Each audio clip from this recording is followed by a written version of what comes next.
This is Revathi. Welcome back to our channel. మీకు వినిపించబోయే కథ villain episode number 136. కథను రచించిన వారు నక్షత్ర గారు. తన పర్మిషన్తో ఈ కథను మీకు అందిస్తున్నాను. ఇక కథలోకి వెళ్దాము. యశ్వంత్ మరుక్షణమే ఫోన్లో ఆ వ్యక్తి చెప్పిన మాటలు విని షాక్ అవుతూ సంజు మీద కోపంతో పిడికిలి బిగిస్తున్నాడు. యశ్వంత్ ఫేస్ ఎక్స్ప్రెషన్ చూసిన ఆదిత్య, పూర్ణ ఆశ్చర్యపోతున్నారు. ఇంతకీ ఏ గుడి అని అడిగాడు యశ్వంత్. అతను పలానా గుడి అని చెప్పడంతో సరే ఇప్పుడే బయలుదేరి వస్తున్నాము అని చెప్పి ఫోన్ పెట్టేశాడు. ఏమైందన్నయ్య, ఏ గుడి అంటున్నావేంటి అని అడిగాడు ఆదిత్య. ఇప్పుడు మాట్లాడుకునే టైం లేదు, ముందు వెళ్దాం పద ఆదిత్య అంటూ యశ్వంత్ ఫాస్ట్గా బయటికి వెళ్తున్నాడు.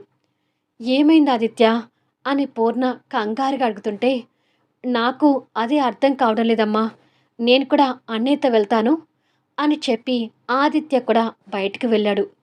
పూర్ణ టెన్షన్ పడుతూ, ఇంట్లో దివ్య కనిపించడం లేదు, దివ్యతో పాటు ఆ సంజు కూడా కనిపించడం లేదు, యశ్వంత్ ఫోన్లో గుడి అంటూ మాట్లాడాడు, అసలు ఏం జరిగి ఉంటుంది అని అనుకొని టెన్షన్ పడుతుంటుంది. యశ్వంత్ కార్ ఫాస్ట్గా డ్రైవ్ చేస్తుంటే ఆదిత్య పక్కన కూర్చొని అసలు ఏమైందో చెప్పు అన్నయ్య అని అడిగాడు.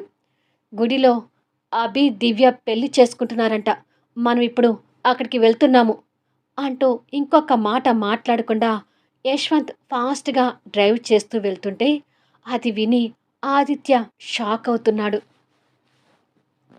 ఇక్కడ సంజు యశ్వంత్ గురించి భయపడుతూనే వాళ్ళ పెళ్లిని దగ్గరుండి జరిపిస్తుంటుంది. అదే భయం సంజు పక్కన ఉన్న సాహితీలో కూడా ఉంది. యశ్వంత్ వల్ల రాబోయే భయానిక పరిస్థితులు అభి, దివ్య మనసులో ఉన్న ఆ క్షణం మాత్రం వాళ్ళ పెళ్ళి అవుతున్నందుకు ఇద్దరూ సంతోషపడుతున్నారు. పంతులు గారు మంత్రాలు చదివి, అమ్మా, పెళ్ళి తూతూ మంత్రంగా జరిపిస్తున్నా అత్తింటి వైపు నుంచి చీర తెమ్మని చెప్పాను కదా, చీర పెడితే అమ్మాయి చీర కట్టుకొని రాగానే ఇక తాళి కట్టిస్తాను అన్నాడు పంతులు గారు. చీర తీసుకొచ్చారా బాబాయ్ అని అడిగింది సంజు. తీసుకొచ్చానమ్మా అంటూ జయరాం గారు శారీ కవర్ అందిస్తూ, మా ఇంటి నుంచి ఆడపిల్లవి నువ్వే అనుకుంటున్నావు కాబట్టి ఈ శారీ నువ్వే తనకి పెట్టు అన్నాడు. సరే బాబాయ్ అని చెప్పి సంజు దివ్య దగ్గరికి వచ్చి చీర, పసుపు, కుంకుమ, పూలతో తన ఒడిలో పెట్టింది. త్వరగా వెళ్ళి ఆ అమ్మాయితో చీర కట్టించుకొని వస్తే ఇక తాళి కట్టిస్తాను అన్నాడు పంతులు గారు. సరే పంతులు గారు అని చెప్పి సంజు దివ్యని తీసుకొని అక్కడ ఉన్న రూమ్లోకి వెళ్ళింది. వాళ్ళతో పాటు సాహితీ కూడా వెళ్ళింది. యశ్వంత్కి ఇన్ఫర్మేషన్ ఇచ్చిన వాళ్ళు ఆ పెళ్లి జరగటం చూసి టెన్షన్ పడుతూ యశ్వంత్కి మళ్ళీ మళ్ళీ కాల్ చేస్తున్నారు. డ్రైవింగ్లో ఉన్న యశ్వంత్ ఫోన్ లిఫ్ట్ చేయడానికి కుదరక ఆదిత్యకిచ్చి ఫోన్ లిఫ్ట్ చేసి స్పీకర్ ఆన్ చేయి అన్నాడు. ఆదిత్య ఫోన్ లిఫ్ట్ చేసి హలో అనగానే, ఇక్కడ దివ్యకి అత్తింటి చీర కట్టడానికి తీసుకువెళ్లారు, చీర కట్టించుకొని రాగానే తాళి కట్టిస్తామని మాట్లాడుతున్నారు అని అన్నాడు. యశ్వంత్ ఒక చేత్తో స్టీరింగ్ పట్టుకొని ఇంకో చేత్తో ఆ ఫోన్ గుంజుకొని, మీరు నాకు ఒక్క సహాయం చేయండి, ఎలాగైనా ఆ పెళ్ళి ఆగాలి, దివ్య చీర కట్టుకోవడానికి రూమ్లోకి వెళ్ళింది కదా, మీరు బయట నుంచి ఆ రూమ్కి బోల్ట్ పెట్టండి అన్నాడు. సరే అలాగే చేస్తాము అని చెప్పి అతను ఫోన్ పెట్టేశాడు. మనకెందుకొచ్చిన గొడవండి అంది అతని భార్య.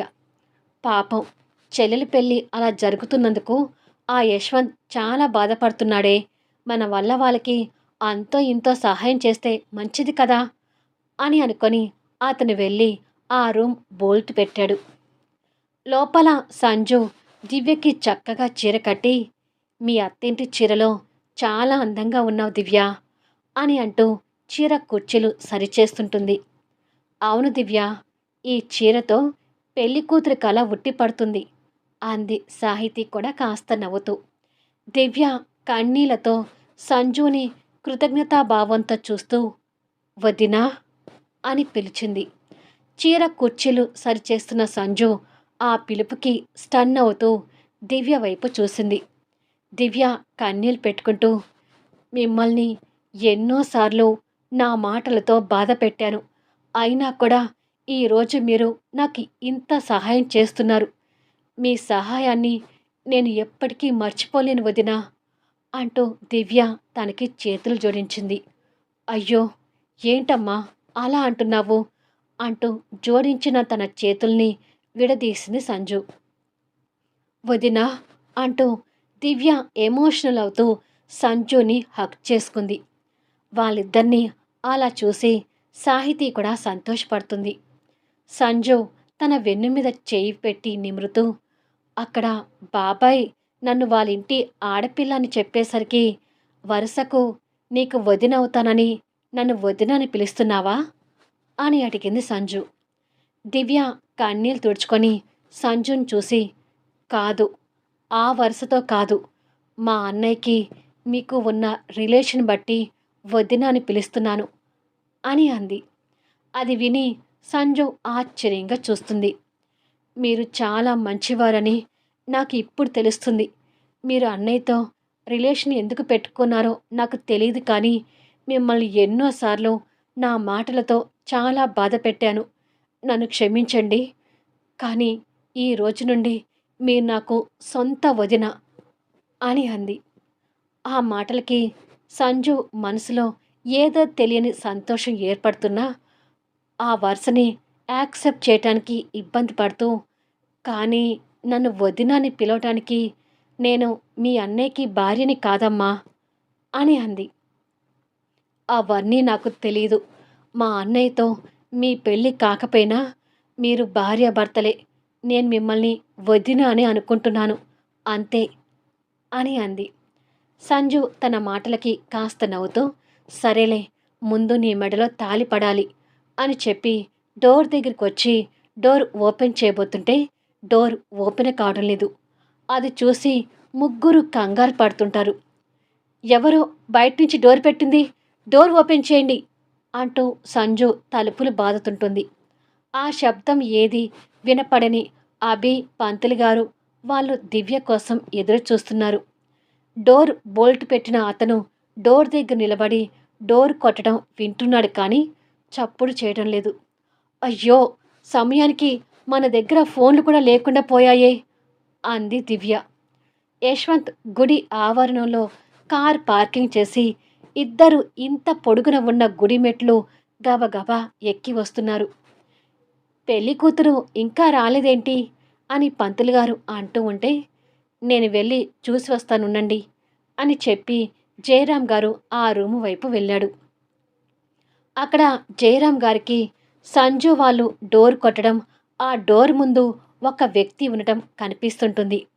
ఏయ్, ఎవరు నువ్వు అంటూ జయరాం గారు వచ్చి డోర్ తీయబోతుండగా, పక్కకు తప్పుకో అంటూ అతను జయరాం గారిని వెనక్కి నెట్టాడు. అభి అంటూ జయరాం గారు కేక వేశారు. అభి ఆ కేక విని హడలిపోతూ పైకి లేచాడు. బయట మాటలు సంజు కూడా వినిపించి, ఎవరండి మీరసలు, తలుపు తీయండి అని సంజు గొడవ చేస్తుంటే, అక్కడికి రాబోతున్న అభికి కింద నుంచి స్టెప్స్ ఎక్కి యశ్వంత్, ఆదిత్య రావడం చూసి కంగారు పడుతూ ఫాస్ట్గా రూమ్ దగ్గరికి వచ్చాడు. వాళ్ళిద్దరూ వాదన పట్టం అభికి కనిపిస్తుంటే, అభి, ఇతనెవరో సంజన వాళ్ళని గదిలో పెట్టి రానివ్వడం లేదు అంటూ జయరాం గారు కొడుక్కి చెప్తున్నారు.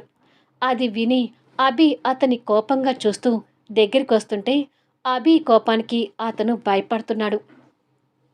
యశ్వంత్ వస్తున్నాడనే కంగారుతో అభి ఆవేశంగా వచ్చి డోర్ బోల్ట్ తీశాడు. దాంతో సంజు, దివ్య, సాహితి ముగ్గురు బయటికి వచ్చి అతన్ని కోపంగా చూస్తున్నారు. మీ అన్నయ్య వస్తున్నాడు దివ్య, త్వరగా రా అంటూ అభి దివ్య చెయ్యి పట్టుకొని పెళ్లి మండపం దగ్గరికి లాక్కొని వెళ్తుంటే, దివ్య అంతకన్నా ఎక్కువ భయంతో వెళ్తుంటుంది. సంజు కంగారు పడుతూ వాళ్ళ వెంట వెళ్తూ ఉండగా యశ్వంత్ ఆవేశంగా పైకి రావటం కనిపిస్తూ తన గుండె హడలిపోయింది. అభి ఫాస్ట్గా దివ్య చేయి పట్టుకొని వచ్చి పెళ్లి పీటల మీద కూర్చున్నాడు. పంతులు గారు మంత్రాలు చదువుతూ అభి చేతికి తాళిచ్చాడు. సంజు వాళ్ళ దగ్గరికి వచ్చి త్వరగా తాళికట్టు అభి అని తొందర చేసింది. మాంగళ్యం తంతునానే అని పెళ్లి మంత్రాలు యశ్వంత్ వాళ్ళకి వినిపిస్తుంటే ఇంకా ఫాస్ట్గా ఇద్దరు స్టెప్స్ ఎక్కి పైకి వచ్చేసరికి దివ్య మెడలో అభి తాళి కట్టడం ఇద్దరి కంటా పడుతుంది. రే అభి అంటూ యశ్వంత్ ఆవేశంగా దగ్గరికి వెళ్ళే లోపే అభి తన మెడలో 3 ముళ్ళు వేసి తాళి కట్టేసి పెళ్లి చేసుకున్నాడు. ఇద్దరు పెళ్లి బట్టల్లో మెడలో పూల దండలతో పచ్చగా కనిపిస్తున్నారు. ఇక చెల్లెలు మెడలో వేలాడుతున్న తాళి చూసి యశ్వంత్, ఆదిత్య ఒక్కసారిగా స్టన్ అయిపోయారు. అక్కడ ఏదో గొడవ జరగబోతుంది అని అర్థమయ్యి పంతులు గారు అక్కడి నుంచి వెళ్ళిపోయారు. దివ్య కన్నీళ్లు పెట్టుకుంటూ లేచి యశ్వంత్ని, ఆదిత్యని చూస్తుంటే తనతో పాటు అభి కూడా లేచి వాళ్ళని చూస్తున్నాడు. ఇక సంజు యశ్వంత్ రాకకి వణికిపోతుంటుంది. జయరాం గారు కూడా ఆవేశంతో కనిపిస్తున్న యశ్వంత్ని చూస్తున్నారు. అక్కడ ఏం గొడవ జరిగిద్దేమోనని సాహితీ కూడా భయపడుతుంది. యశ్వంత్ కొత్త జంటని భరించలేనంత ఆవేశంతో చూస్తున్నాడు. ఆ ఆవేశంతో చేతి పిడికిలి బిగిస్తుంటే మోచేతి వరకు చేతి నరాలు పచ్చగా తేలి కనిపిస్తున్నాయి. యశ్వంత్కి ఫోన్ చేసిన అతను వచ్చి, పెళ్ళి ఆపాలని నేను ఎంతగానో ప్రయత్నం చేశాను యశ్వంత్, కానీ కుదరలేదు. ఇదిగో ఈ అమ్మాయే దగ్గరుండి వీళ్ళ పెళ్ళి జరిపించింది అంటూ అతను సంజుని చూపించాడు. అది వినగానే ఆదిత్య నిప్పులు కురిపిస్తున్న కళ్ళతో సంజు వైపు చూస్తుంటే ఆవేశం కంట్రోల్ చేసుకోలేని యశ్వంత్ దగ్గరికి వచ్చి ఆగ్రహంతో దవడలు బిగిస్తూ సంజు చెంప మీద నుంచి గట్టిగా కొట్టాడు. ఆ ఫోర్స్కి సంజు అక్కడ ఉన్న పూల తాంబూలాల మీద పడితే అయ్యో అంటూ దివ్య కన్నీళ్లు పెట్టుకుంటూ వచ్చి సంజుని పట్టుకుంది. యశ్వంత్ కొట్టిన గట్టి షాట్కి సంజు కళ్ళు బైర్లు కమ్ముతూ చంప మంట మండుతుంటుంది. అలాగే కొట్టాలి అన్నట్టుగా ఆదిత్య సంజు వైపు కళ్ళు ఎర్ర చేసి ఆగ్రహంగా చూస్తున్నాడు. ఇక తన కళ్ళ ముందు సంజుని కొట్టడం భరించలేని అభి ఏయ్ అంటూ యశ్వంత్కి ఆవేశంగా చేయి చూపించాడు. ఏమిట్రా అంటూ యశ్వంత్ అంతకంటే ఆవేశంగా అభి షర్ట్ కాలర్ పట్టుకున్నాడు. వారిద్దరి మధ్య రాజుకుంటున్న గొడవను చూసి జయరాం గారు కంగారు పడుతుంటే, సంచన మీద చేయి చేసుకుంటావా అంటూ అభి కూడా యశ్వంత్ షర్ట్ కాలర్ పట్టుకున్నాడు. సంజు ఇద్దరి మధ్య గొడవ పెద్దది అవుతుందని గ్రహించి బైర్లు కమ్ముతున్న కళ్ళతో ఉన్న ఓపిక చేసుకొని మరీ వాళ్ళ మధ్యకు వచ్చి, ఆగండి ప్లీజ్, గొడవ పడకండి అంటూ వాళ్ళిద్దరినీ బలవంతంగా వెనక్కి నెట్టి వేరు చేసింది. తప్పుకో, వీడిని చంపేసే వరకు నాకు మనశ్శాంతి ఉండదు అంటూ యశ్వంత్ ఆవేశంగా సంజుని నెట్టి అభి మీదకి వెళ్ళబోతుంటే యశ్వంత్ కాళ్ళు ఎవరో గట్టిగా పట్టుకున్నట్టుగా అనిపించి కిందికి చూశాడు. దివ్య కింద కూర్చొని యశ్వంత్ కాలు పట్టుకొని ఏడుస్తుంటుంది. చెల్లెలి మీద కోపంగా ఉన్న అలా కాలు పట్టుకునేసరికి కాస్త ఆవేశాన్ని కంట్రోల్ తెచ్చుకొని యశ్వంత్ ఆగిపోయాడు. దివ్య కన్నీళ్ళు పెట్టుకుంటూ, ప్లీజ్ అన్నయ్య, మా పెళ్ళి జరిగిపోయింది. ఇప్పుడు నువ్వు అభితో గొడవ పడినా కొత్తగా జరిగేది ఏమీ లేదు. గొడవలతో మాకు జరిగిన పెళ్ళిని ఆపలేవు. నీ మాటను కాదని నా మనసులో ఉన్న అభిని పెళ్లి చేసుకున్నందుకు నీకు కోపం రావడంలో సహజమే. కానీ అన్నయ్య, నేను అభిని తప్ప ఇంకెవ్వరిని పెళ్లి చేసుకున్నా ప్రాణాలతో ఉండకపోయేదాన్ని. దయచేసి నా బాధని అర్థం చేసుకొని మా బతుకు మమ్మల్ని బతకనివ్వు. నీకు పుణ్యం ఉంటుంది. మమ్మల్ని ఇలా వదిలేయి అని వేడుకుంది. యశ్వంత్కి చెల్లెల మాటలకి కోపంతో పాటు కన్నీటి పొరలు కూడా అలుముకుంటున్నాయి. అసలు చెల్లెల జీవితం ఏంటి అనేది యశ్వంత్కి అర్థం కావడం లేదు. ప్రాణాలే పెట్టుకొని ఉన్న చెల్లెలి మీద జరిగిన పెళ్లికి గుండె పగిలి ఉంది. ఆదిత్య కూడా దివ్య మీద కోపం తెచ్చుకుంటూ, ఎందుకన్నయ్య తన కోసం గొడవలు పడటం. అసలు మన బంగారం మంచిదైతే ఒకళ్ళని అనే వరకు ఎందుకొస్తుంది? తనే మన మాట విననప్పుడు వీళ్ళతో గొడవ పడి మన విలువ పోగొట్టుకోవడం ఎందుకన్నయ్యా? మన మాటని కాదని తనకి ఇష్టమైన వాడిని పెళ్లి చేసుకుంది కాబట్టి తన కర్మకు తనని వదిలేయ్ అంటూ యశ్వంత్ని వెనక్కి గుంజాడు ఆదిత్య. కానీ చెల్లెలు భవిష్యత్తు గురించి ఎన్నో కలలు కన్న యశ్వంత్ ఆ పెళ్లిని ఆదిత్య తీసుకున్నంత ఈజీగా తీసుకోలేకపోతున్నాడు. చెల్లెలు చెప్పిన మాట విననందుకు కోపంతో పాటు కళ్ళల్లో నీళ్లు కూడా తిరుగుతున్నాయి. ఆ కన్నీళ్లతోనే సంజుని కూడా పట్టరాని ఆవేశంగా చూస్తున్నాడు. సంజు ఆ చూపులకు అంతకు అంతా గుండెను పట్టుకొని భయపడుతుంటుంది. తర్వాత తన పరిస్థితి ఏంటి అనేది కూడా తనకి అర్థం కావడం లేదు. ఆదిత్య సంజుతో సహా అక్కడ ఉన్న అందర్నీ కోపంగా చూస్తూ, ఇక్కడ ఉండే కొద్దీ మాట పెరిగి గొడవ పెద్దగా కావడం తప్ప జరిగిన పెళ్ళి రద్దు చేయలేం. అలా రద్దు చేసే అధికారం మనకు లేదు కాబట్టి ఇక వాళ్ళని వదిలే అన్నయ్య, తన చావు తను చస్తుంది అని దివ్య మీద కోపంతో చెప్పి యశ్వంత్ని బలవంతంగా లాక్కొని వెళ్తుంటే యశ్వంత్ అక్కడే కూర్చొని కన్నీళ్ళు పెట్టుకుంటున్న చెల్లెల్ని చూస్తూ వెళ్తున్నాడు. రా అన్నయ్య అంటూ ఆదిత్య కూడా జరిగిన దానికి కన్నీళ్ళు పెడుతూ యశ్వంత్ని తీసుకొని స్టెప్స్ దిగి వెళ్తుంటే వెళ్తున్న వాళ్ళని చూసి దివ్య బోరున ఏడుస్తుంటుంది. యశ్వంత్ దివ్యతో పాటు సంజుని కూడా కోపంగా చూస్తూ వెళ్తున్నాడు. ఎప్పుడూ లేని విధంగా యశ్వంత్ తన మీద కోపం చూపించడం సంజు గ్రహిస్తూనే తట్టుకోలేనట్టుగా కన్నీళ్ళు పెడుతూ ఉంటుంది. పగిలిన గుండెతో యశ్వంత్ కారులో కూర్చుంటే ఆదిత్య కారు స్టార్ట్ చేసుకొని బయలుదేరాడు. మళ్ళీ నెక్స్ట్ వీడియోలో కలుద్దాం. ఇప్పుడు సంజు పరిస్థితి ఏంటి? ఈ సంఘటనతో యశ్వంత్ సంజు మధ్య దూరం ఏర్పడనుందా? అభి దివ్యల పెళ్లి జీవితం ఎలా ఉండబోతుంది? కథ నచ్చితే దయచేసి లైక్ చేయండి, కామెంట్ షేర్ చేయండి, సబ్స్క్రైబ్ చేసుకొని